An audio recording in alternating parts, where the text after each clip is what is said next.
Il y a un point de vue qui, à mon avis, n'a jamais été pris en considération par tout le monde et surtout par la presse internationale et qui, comme personne ne l'ignore, est tenue par les mêmes mains, n'est-ce pas? Puisque au signal donné, toute la presse mondiale dit la même chose. Bon.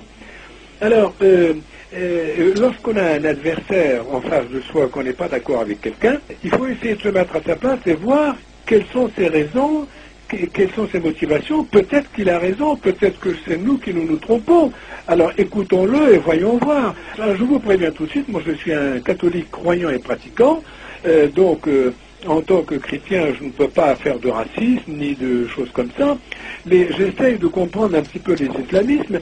Les islamistes, en fait, puisqu'on les appelle comme ça, ce sont des gens qui ne veulent pas de notre démocratie, parce que la démocratie, pour eux, ils savent ce que ça veut dire.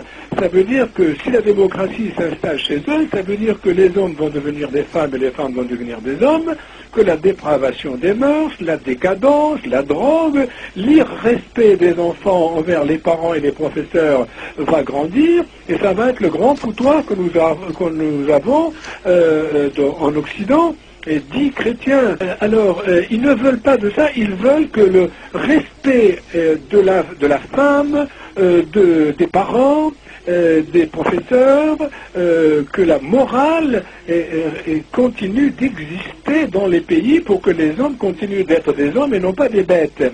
Alors, comme ils voient qu'ils n'ont pas d'autres moyens de lutter contre cette avancée de la pseudo-démocratie qui amène la décadence et la dépravation et la désolation, eh bien, ils ont des actes de violence parce qu'ils n'ont pas d'autre choix.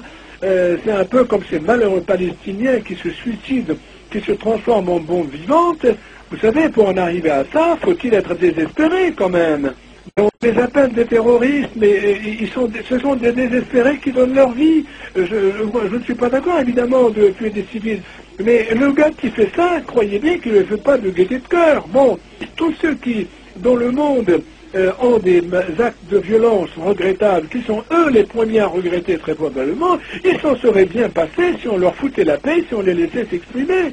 Voyez-vous, moi j'habite dans le 18e, je discute souvent avec des Maghrébins, des Turcs et des musulmans, on discute de tous ces problèmes-là. Je leur dis carrément que moi je suis un chrétien pratiquant et que, bon, voilà, les choses sont ce qu'elles sont, et on s'entend très bien.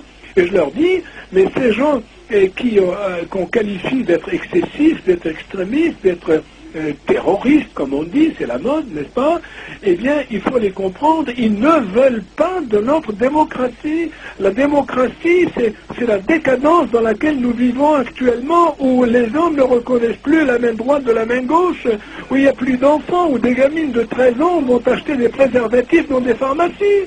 Mais c'est abominable, les arabo-musulmans dans leurs pays respectifs, ils ne veulent pas de cette civilisation-là.